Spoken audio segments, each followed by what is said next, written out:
Alright, let's make a start here then. Neonworks versus Kengi. Good, it did appear, thank goodness for that. Kengi up at the top with the L hero and 1 mutant. Neonworks down the bottom with 3 mutants and the S hero. Kengi opens up with an aggressive flying sword. Neon answers that with a magic missile, taking a slight EXP lead.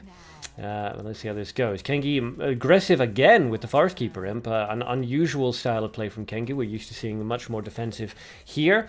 But really pulling out the stops against Neonworks. Neon answers with a Holy Missile, and that will take him up to being able to level up to 2. Kengi plays an Elf. Okay, so we've had 3 low chip damage creatures here. Neon chooses to level up. I'm going to take that Elf damage and not worry too much about it. Kengi follows suit. The Elf damages, which of course deals an extra 1 damage to Neonworks and puts Kengi into a slight EXP lead. Out comes my Natsume, which is quite interesting. Deals 10 damage to that Elf, takes him down immediately, and remains on the field. And a mana +1 magic sensing bomb. Interesting play there from Neonworks, locking down the field, protecting his Mai. That will do, what is that, 8? 8 damage, yes. Oh, I was correct. Good. Okay, so Command Hunting comes out. The Magic Sensing Bomb does activate, does 8 damage to Kengi. Mai still dies, of course, but that puts Neon into a slight HP lead. He brings out the Eagle. Eagle, of course, kills the Flying Sword, and it jumps right into the center of the field, which doesn't do Neonworks much good, obviously, because if he has a Command Hunting as light, and he doesn't have any light resources. Magic Missile comes out, takes care of that Eagle. Both players not doing fantastically for resources. Kengi, of course, with a slight lead in light there, but just like Neon, 2 low-level resources. So let's see. Kengi decides to level up to 3. And revives from the grave. L's ability, of course, forcing a little bit of damage to come out onto Neonworks as well. But that does leave that 5 damage out onto the field. That is going to take Kengi down to 17 HP. And another Magic Sensing Mana Bomb +1 comes out onto the field. That, of course, is going to do 10. So this is actually going to hurt Kengi a lot if he can't answer this. The Leopard, of course, going to do 5, taking him down to 17. If that Magic Sensing Bomb goes off, that'll take Kengi down to 7.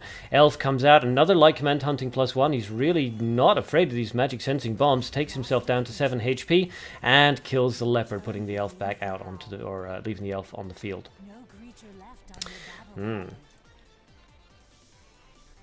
Neonworks and Kengi both got an equal amount of resources at this point. Kengi with a battlefield lead, of course, with Elf out onto the field, but with only 7 HP. This could be problematic. Attack Guided Missile comes out, very interesting, takes care of that Elf. And Neon plays a light elephant. Okay, not enough to deal fatal damage, but still Kengi obviously has to be very careful about that. Drops a firebolt onto that elephant, not going to take any more risks in terms of HP. And the flying sword comes out onto the field. Neon works his turn again. He doesn't have enough mana to summon that magic sensing bomb +1. But he does, of course, have enough resources to answer that flying sword if he has the correct cards, of course, but let's find out. Charges up and it goes into light, which may or may not be ideal for him. He discards into mana, and out comes a firebolt. Okay, so a very aggressive resource play there. Obviously had to use an action to discard a card, which of course increases grave cost on whatever card it was he discarded. Flying sword comes out from Kengi. Kengi just playing a very, very aggressive chip deck here. The Eagle comes out onto the field, damages that flying sword, but doesn't quite kill it, but it does leave the Eagle as a presence onto the field. Neon charges up. Where does it go? It goes into light. Okay, so that helps to balance out the resources. And it looks like he charges up again, and that goes into mana. The Eagle almost certainly not going to survive this, and it's not. Out comes the magic missile. That takes care of that Eagle, and Kengi does a double charge. No need to do anything else. And the flying sword does 9 damage, 8+1 thanks to S's hero ability. Neon's HP dropping rapidly now, and that revival also hurts, putting both Kengi and Neon down at very low HP values here. The flying sword, of course, a big threat, could deal fatal damage quite easily to Neon. He's got to answer that. Let's see how he chooses to do so. Discards into mana, interesting. And drops an attack guided missile out onto that. Okay, very expensive removal there. The attack guided missile, of course, costing more, not dealing. And dealing an awful lot of damage for something really only has 2 HP. Tiger comes out, an aggressive Tiger this time, not a defensive one. You normally see Tiger coming out in front of already placed creatures to drop their attack values. This Tiger, not worrying too much about it, will of course deal fatal damage if Neon can't answer it immediately. Both players very low on resources here. And Neon in a little bit of trouble. Discards into light. And goes for a magic sensing bomb defensively. Interesting. And plays an elephant. Alright, so if Kengi can't remove that elephant now without killing himself. So what will he choose to do? He can try to block the elephant, but if Neon can remove whatever he uses to block the elephant, then obviously that's fatal damage. This is an awkward situation for Kengi to find himself in. Let's see. A discard into nature, another discard into nature. This is going to be very expensive. Out comes the elf, okay, and drains all the resources right down to 0. The ball is back in Neon's court. If he can remove that elf somehow, then he will win immediately. Unfortunately, with 3, 1, and 1 resources, there aren't an awful lot of options that he has. So let's see. Very, very hyper-aggressive battle, this one. And right down to the wire here.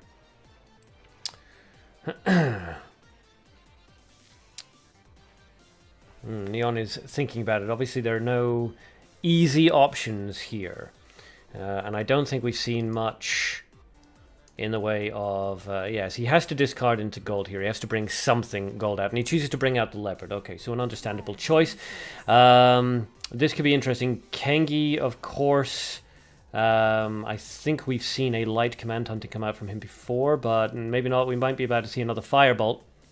Let's see, a discard into mana. Another discard into mana. We can see the firebolt. Yep, out comes the firebolt. That lands into the leopard, and that is going to be game as Tiger lands the finishing blow on Neonworks. Wow, right down to the wire there, both players. Ooh, so close, so close. Very well played to Neon, and congratulations to Kengi, who moves up into the semi-finals.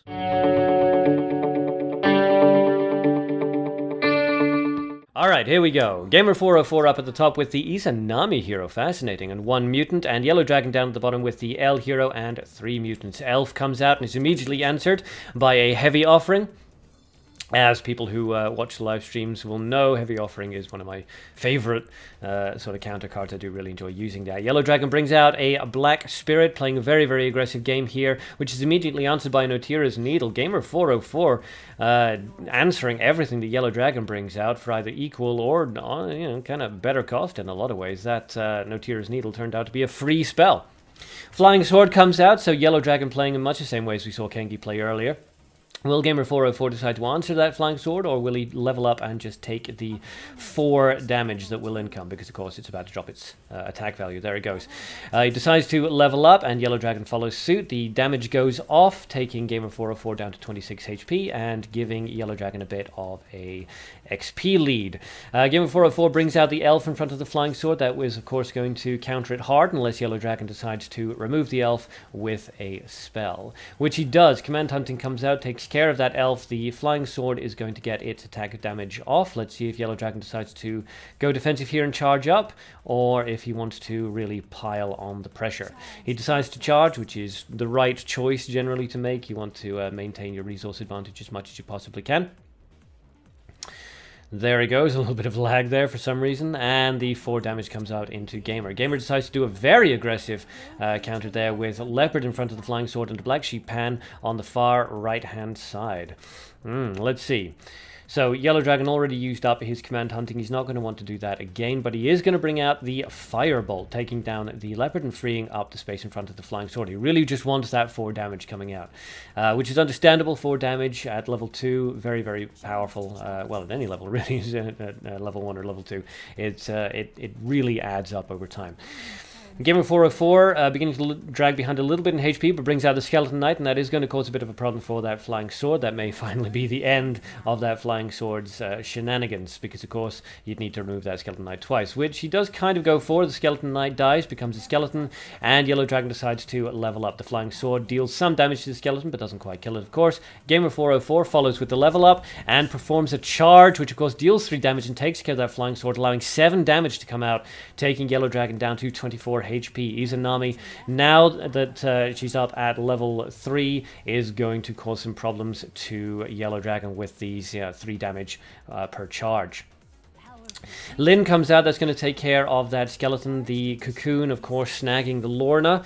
Gamer404 would almost certainly prefer it if it had been the other way around, but so it goes. Vampire comes out, going to drain the HP off the Lorna, and we're going to see a charge, one charge, which goes into the cocoon. We're going to see another one, we are, which again goes into the cocoon, and the Black Sheep Pan gets 1 HP damage off. Now, of course, every time Izanami's ability activates, it does drain Gamer404's HP by 1, so he can't do it incessantly, but nevertheless, without any more creatures on the field, Gamer404 can charge up twice next turn and kill both, 3 times rather next turn, and kill both Lyn and the cocoon with those abilities. So Lyn gets her attack off, that's 7 damage, charge to kill the cocoon. 2 more charges, of course, will kill that Lyn, unless she gets a very lucky defense roll. But Gamer404 may decide that it's not worthwhile, and he does. Tsubaki comes out in front of that Lyn, and the Dragon's Guardian on the far left-hand side, so no further charges. He's going to let the Tsubaki take the damage off Lyn. YellowDragon rather revives, which of course hurts both players because he's using the L hero. Command Hunting comes out once again, deals with that Tsubaki. Tsubaki's ability activates, but of course does not kill that Lyn, and that is going to take Gamer404 down to 1 HP, thanks to that Lyn's big abilities. YellowDragon charges up, and it goes into light, so that balances out quite nicely for him. Gamer404 down at 1 HP now. Charges up, deals a little bit of damage to Lyn. Will he go for a second charge to kill her? He does. At 1 HP, there's no disadvantage to using Izanami's ability. You might as well just charge up, get the resources, and murder people on the field. That's 8 damage comes out now onto YellowDragon, and he has to immediately answer this. Otherwise, he's in a lot of trouble. But, of course, if he plays a creature with 9 or less HP, that's not going to work. Cocoon Trap comes out. That's going to snag that Lorna. If he doesn't play any more creatures, this is going to be very problematic for him. Bluesy Floozy comes out onto the field, drops an air bomb, and goes in front of Dragon's Guardian. Now, this is, of course, a big problem because now Gamer404 can't use any attack spells. Can't use any spells, rather. Otherwise, the air bomb will activate and kill him, and can't kill the Bluesy Floozy either. Big problem here. Skeleton Knight coming out on the far right-hand side. Gamer404 charges up. And will he charge up again, or is he going to decide to play another creature? No, he charges up again and it does go into the cocoon. The Dragon's Guardian lands damage onto the Bluesy Floozy. That actually worked out quite well for Gamer404 there. Now, YellowDragon, of course, needs to answer that Skeleton Knight. Otherwise, big problems incoming, but he can't really afford to do so with a creature because Gamer404, of course, does have the resources to remove any creature played in front of it, potentially, depending on the cards he has in hand. Whew, exciting! A discard into light.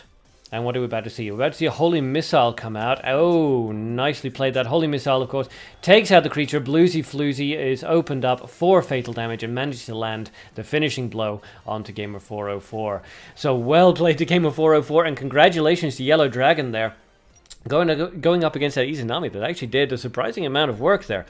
But well done to YellowDragon for moving up, and well played to Gamer404, especially for that Izanami hero. It's always nice to see her being used.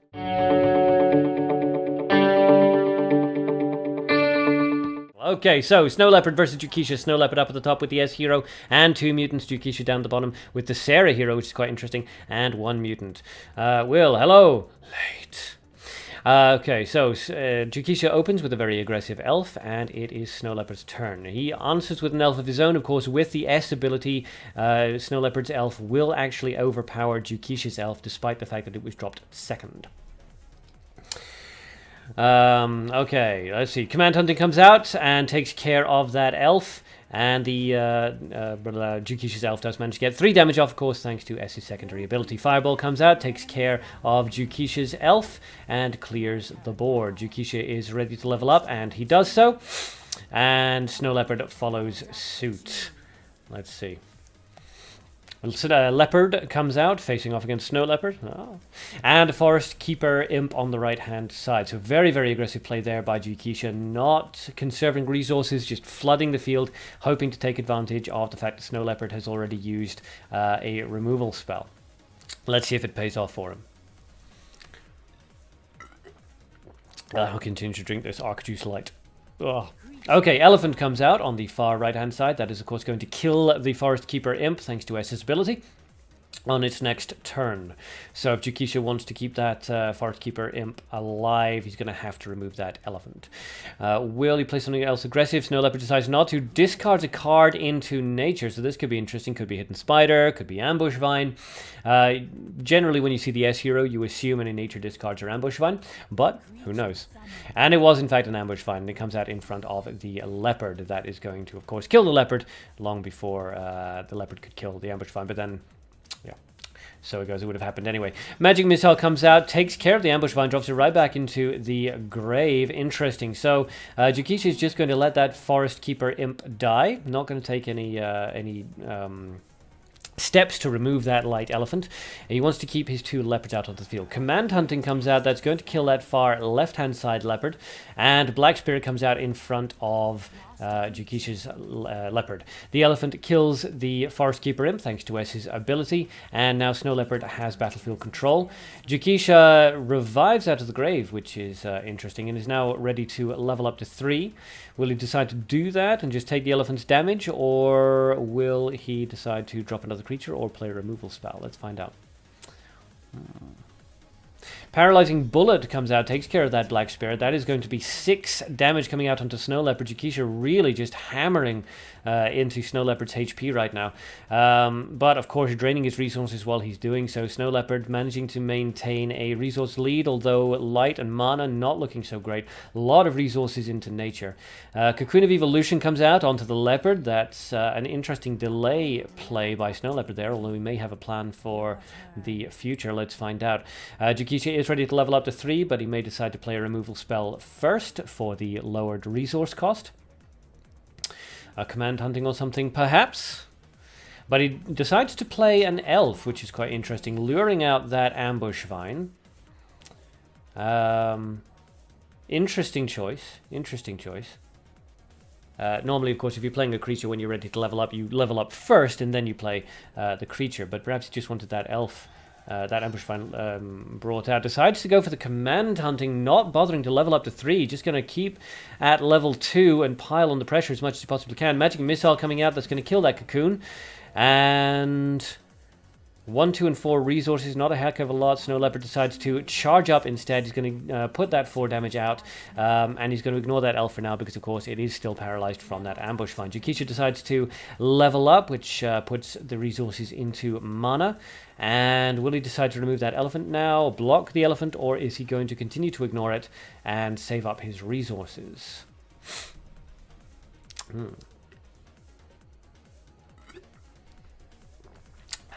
It is a difficult question, and he is thinking about it. It is one of those things that can really make or break a match. Do you take the extra 4 damage and get yourself down to 19 HP, which is always a little bit worrying when you drop below 20, or do you use up some of the resources that you're already running low on in order to deal with your opponent's creature? It's a difficult question to answer, and Jukeisha is taking his time and thinking about it. Let's see what he decides to go with. Aggressive, defensive. He goes aggressive. He's not going to block or remove that elephant, and neither is he going to charge. He is instead going to place a Forest Keeper Imp in the middle of the field there, trying to play very, very aggressively, forcing SnowLeopard to answer creature threats rather than play any creature threats of his own. But SnowLeopard is going to play the Mage, 39 years old, which is always fantastic to see. Used to be a big, big thing way back in the G2, is he? I can't actually tell. He's G1 or G2. He used to be way, very, very top used card in a lot of the arenas way back in the day. You don't tend to see him very much anymore, but he's honestly become a little bit more viable now that Piole is such a big deal. So Jukeisha charges up twice. Does he have anything in hand to remove the Mage 39 years old? It doesn't look like it. It looks like he's going to just leave that be. He's going to deal that extra 5 damage to SnowLeopard. SnowLeopard revives out of the grave and discards into mana. Going to have to answer that elf, which he does with a fireball. Takes care of that elf. The Mage 39 years old is going to deal with that Forest Keeper Imp, and the elephant, of course, is going to continue to deal its damage. Now, Jukeisha is in an awkward situation here. Absolutely needs to deal with that Mage 39 years old immediately, or ignore that is fatal damage, which he does with a Mana Vampire +1. Very interesting play there. Now, will he decide to go for the elephant? He does not. He's ignoring the elephant. Bold, aggressive plays by Jukeisha here. Going to ignore that elephant and discard a card into nature. Interesting. Are we going to see an Ambush Vine? Are we going to see a Hidden Spider, perhaps? Let's find out. SnowLeopard in a very awkward situation here. Can't really leave either the leopard or the vampire unanswered in case Jukeisha manages to remove that mage 39 years old. Of course, at this point only has 1 HP. Interesting. And SnowLeopard is it's now his turn to think very carefully about this. What will he decide to do? He has 2 creatures that he really needs to answer in order to be secure about not dying on the next turn. But with only 1, 5, and 3 resources, is he going to be able to? Oh. Elf comes out and is snagged by a cocoon trap, so it wasn't an ambush vine or a hidden spider. It was in fact a cocoon trap. Now that is interesting. There was a bit of a bold play there by SnowLeopard. If it had been an ambush vine, that would have pushed Leopard out of the way, and Leopard would then have had a 66.6% chance to land in an empty slot, which would of course guaranteed fatal. SnowLeopard with only 1, 1, and 3 resources doesn't really have any other way of answering that Leopard. So bold play there, banking on the fact that Jukeisha did not have an ambush vine. Decides to discard into light.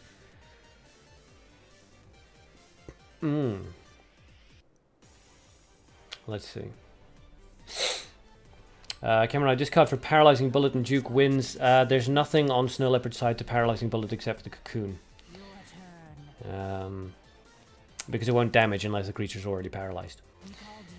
Jukeisha decides to revive from the grave, taking his HP down to 6. Discards into gold. Does he have a plan?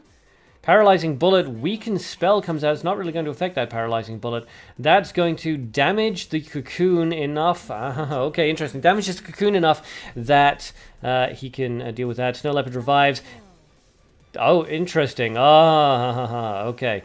Very interesting there.